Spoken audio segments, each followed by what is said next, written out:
ages for folks that will be returning to the community. As we think about things like family reunification, the impact of an incarcerated parent on the financial stability of children, would love to hear about the opportunity or support you hoping will result there. It's also a day that we'll be focusing on the importance of data. And I know that you have been a long-term proponent of data-driven practice, decision-making, and resource allocation. Have even in previous years sponsored legislation around how we capture and use data that you've already seen the fruit of. So would love to even hear more about that from you. And of course, while I could hog all the airtime, I'm sure others will have questions as well for the few moments that we have you. But thank you so much for joining us this morning. Okay, you're welcome. You know, I have an 8 a.m. committee, so at 7:55, I have another computer going. Okay. I got to get on Commerce and Labor. We are thankful for any time you spend with us this morning. Yes. And then we are also, let's see here, if I can get a picture, because you know I am a serial poster of pictures. So as soon as I can get you in my main screen here, I am going to do that. you know.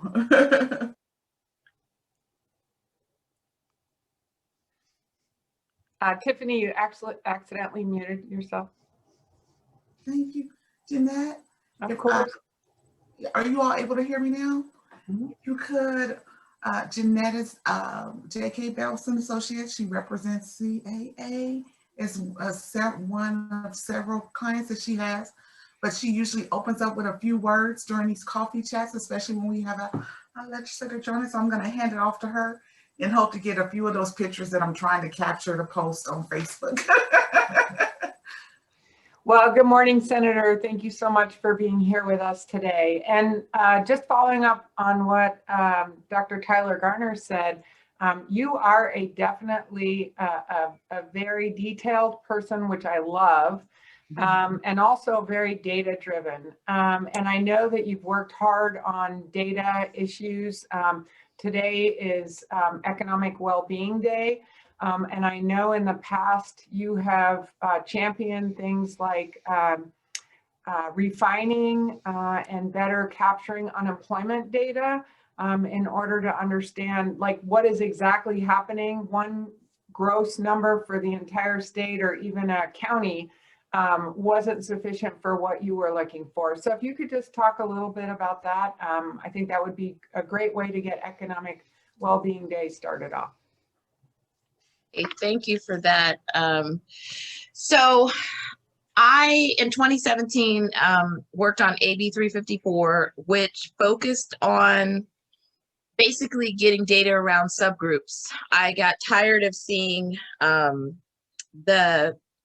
guess it would be the data report that came from Feeder, which basically said everyone's doing great, but it never gave the subgroups for Native Americans, African Americans, Latinos, so you could understand how everyone else was functioning.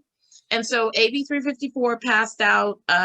It was bipartisan. I actually got Paul Anderson to vote on it and Ira Hansen, which is very unique. And I was able to get that bill out and we started working on it, and it's been it's 21, so it's been a 4-year journey with that bill.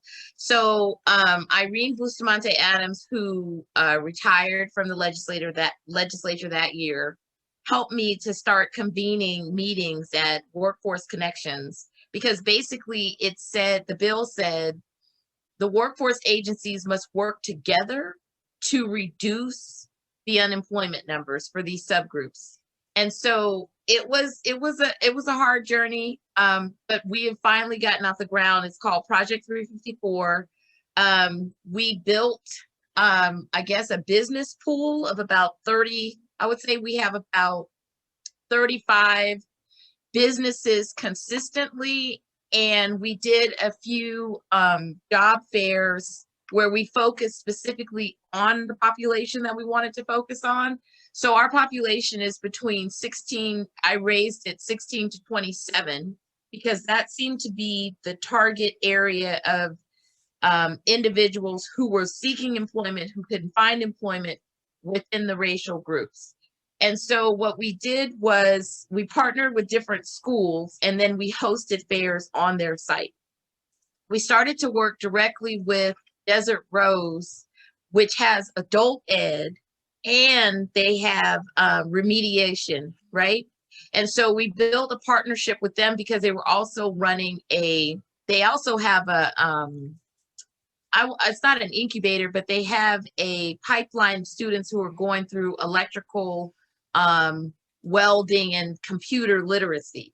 And so we tried to figure out how to take that ecosystem, because I said, if we can be successful there, then we can really figure out how to pattern, I guess, a practice going forward, because it gave us all of the barriers. We had GED, we had adult ed, we had students who had never worked, adults who were on Medicaid. So it just gave us that clear connection. We had a couple of job fairs over there where we had some success for employment. What has been still the challenge, even though we've had the job fairs, are making the providers do the follow-up, call them back, find out, okay, what happened post-interview, how long have they been on the job, and then come back and talk about how we could further support them. Because the goal of 354 was, yes, you got the interview, but if you didn't get the interview, contacting the employer to walk back and retool. Then if they got the job, and then there was some situation with soft skills, still keeping connection so that we could figure out how to be a support system and then help them fix these things. And so we had to like really get the employers were easy because they understood. They were like, we're totally behind what you're doing. But it was the workforce providers who would not be as consistent following up. And so that's still the work in the space. We've actually picked up traction with mining, like Core has come on board. If you guys are familiar with Core Mining, they're in the South. And so they have come to us and said, we will do whatever it takes. We will do OJT. We will do a temporary training program to see if they like it. And then if they don't like it, we'll be like, you can go home. But they're like, whatever we need to do in order to help them understand what we do. And we really like that because we were able to get an employer who was very interested in just trying to flex the rules for us. And so that was beneficial. And so it's still a push.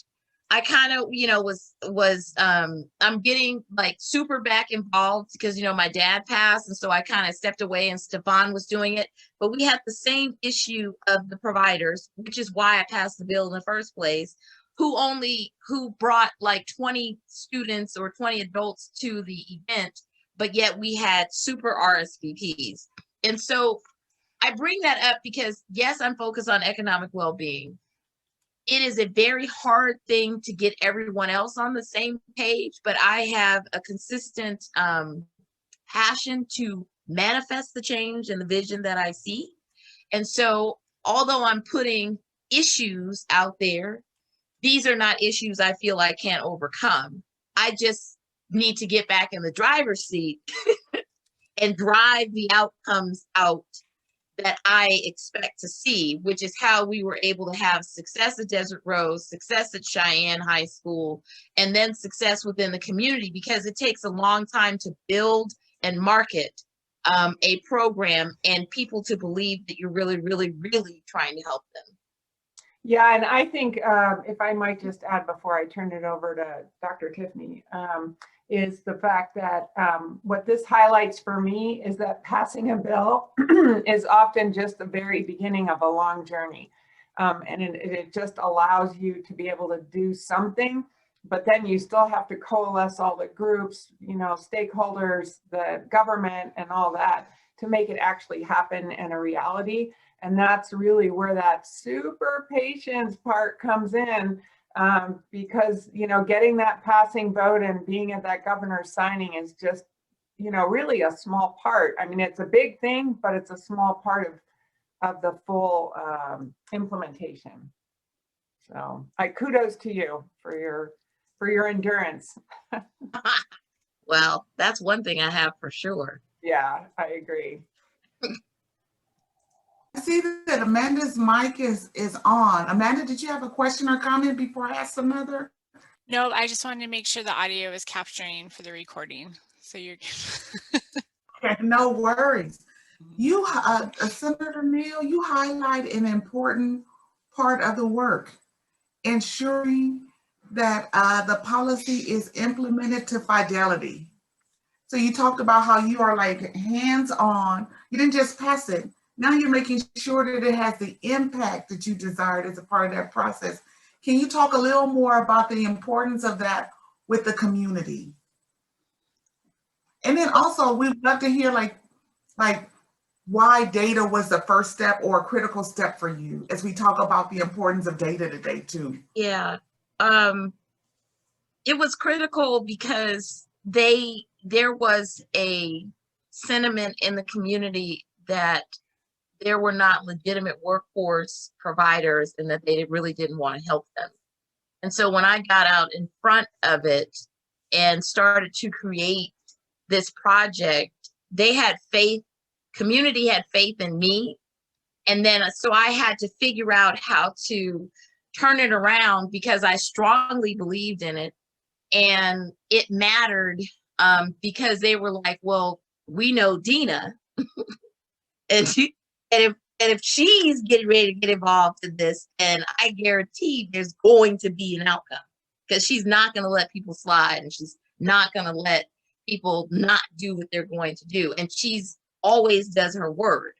And so I was like, okay. And so data was important because I wanted to be able to tell the story to the community. I wanted the community to be able to go on Dieter's website and find what is going on so they could see by each group what was happening. And so it was super important. And I ended up doing a statistical, like mathematic equation in that bill, which I thought was awesome sauce. It's like my thing of all things, because what we did was built in a provision in there that even in good times, the bill functions in a mathematic equation to operate for everyone who is unemployed. And then and then everyone, and in bad times like a recession, it flips. And so it's if you fall in the subgroup Caucasian, white, Native American, Black, it will make the providers then operate on their behalf as well. And so typically I wanted and it's within 4 points of each other because my goal was parity. We shouldn't have ever had someone at 7%, another group at 15%, one at 11, one at 13, and then say, we're doing well as far as unemployment. Because that's actually not true, because not everyone was enjoying economic well-being. Not everyone is enjoying a job and a career. So that statistic has helped me in a lot of ways, because constitutionally, when I started to target, it gave me the platform that this doesn't go on forever. It goes on until we get parity, which is equalness in the environment. And so, you know, because a lot of people challenged that. They were like, how can you do something that's so focused on racial groups? And I was like, because it ends when you get equality.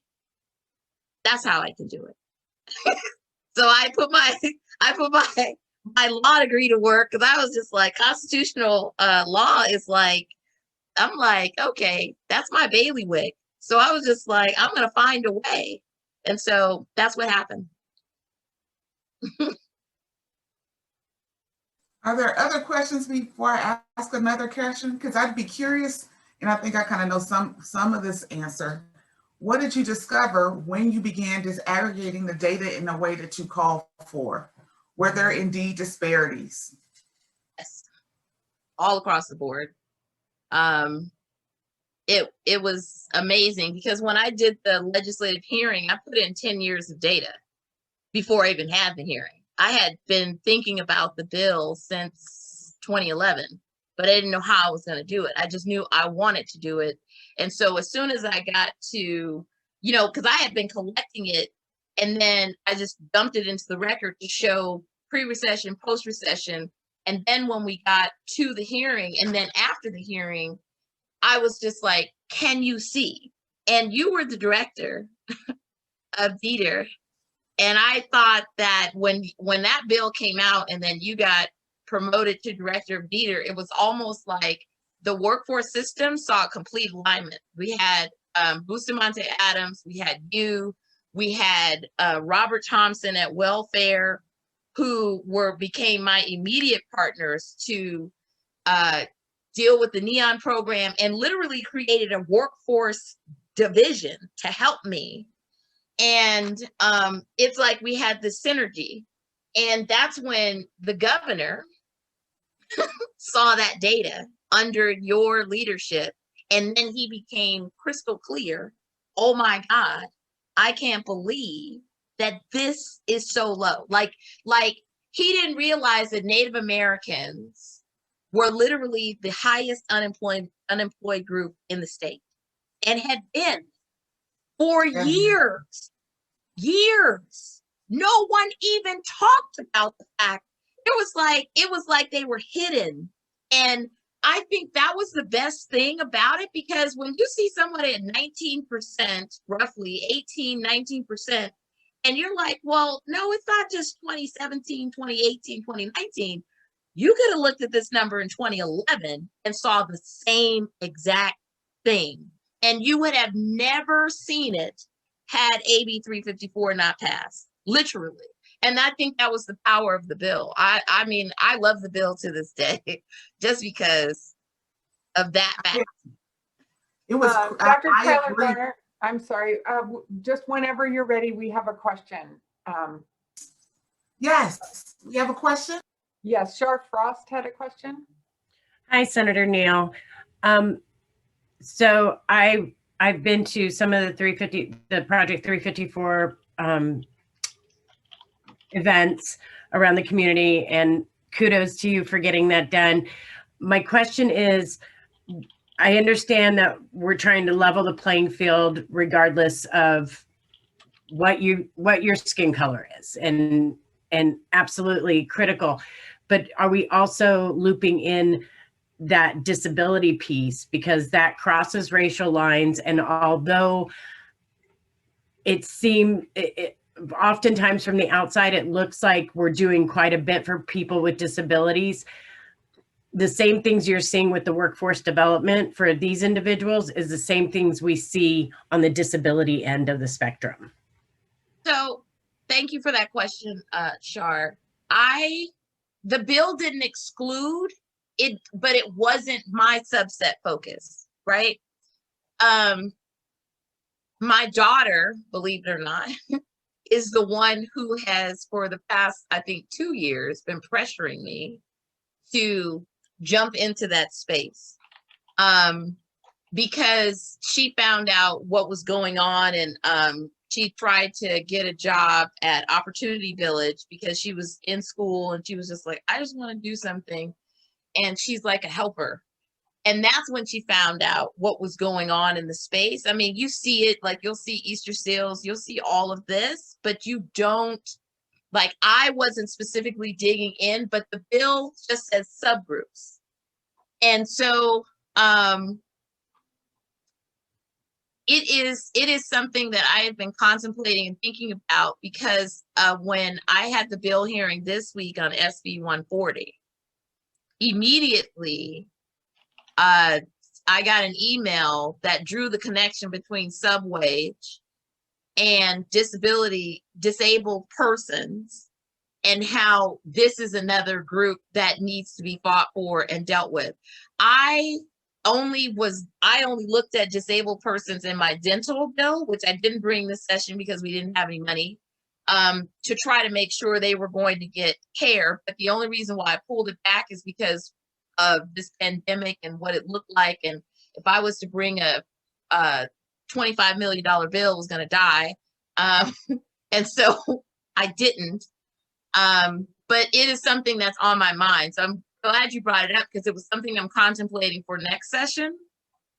And if I find a chapter open this session, I was thinking about talking someone else into adding it into their bill. You've been in the building because you were with Assemblyman Carrillo, but it's like the game is get that index book, find an open chapter, and be like, boom, hey, I think this fits. Can we just add this in there really quick? Because that's what it really hit home. The email hit home where I was just like, I should tackle that. I should probably try to do it this session if I can get away with it. So my understanding is Assemblywoman Martinez has a bill that basically picks up where Assemblyman Carrillo's bill that he presented last session, phasing out sub-minimum wage for persons with disabilities. My understanding is she has taken up that bill and is hopefully going to be able to get somewhere with it where he was unable to. But whenever you're ready to jump into the disability realm, feel free. I'm happy to be a resource to you. Yeah, it's probably going to be next session. But I'll talk to Assemblywoman Martinez for sure. Has she had a hearing? I don't know that the bill has even been introduced. I'll check real quick and get back to you before the end of this. Okay. I know everybody's bills are dropping on Monday. I only have 2 of my bills out of 13. Right?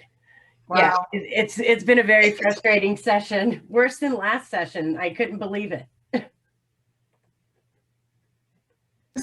I'm sorry, Senator Neal, I just want to thank you for your time today. It's 7:52.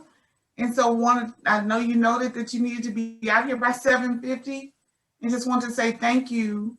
And to ask if you can share with us, for those of us who may have additional questions or want to follow up, how do we reach you, or how can they get engaged? And how can they support the work you're doing? So you can, my Senate email is long, but reach out to the legislature. My legislative assistant is Chris Hilton. I don't even have a card on me right now. We'll put it in the chat, Senator. Yeah, you have my number, Jeanette. Put it. Yep. And if there are any issues, please, I still have my Dina Neal Assembly at Yahoo email because I've had that one forever, and Yahoo doesn't let you change it. So email me there if you run into a situation where you can't get access to me, because I'm literally people have been saying they can't get access to me or it's going to voicemail, and I'm in the office usually until like 7 o'clock at night. And so my LA may not be there, but I'm usually there. So but sometimes I don't know how to go home. I know that. Well, awesome. Thank you so much for being here today and carrying this torch. It's really, really important. Okay.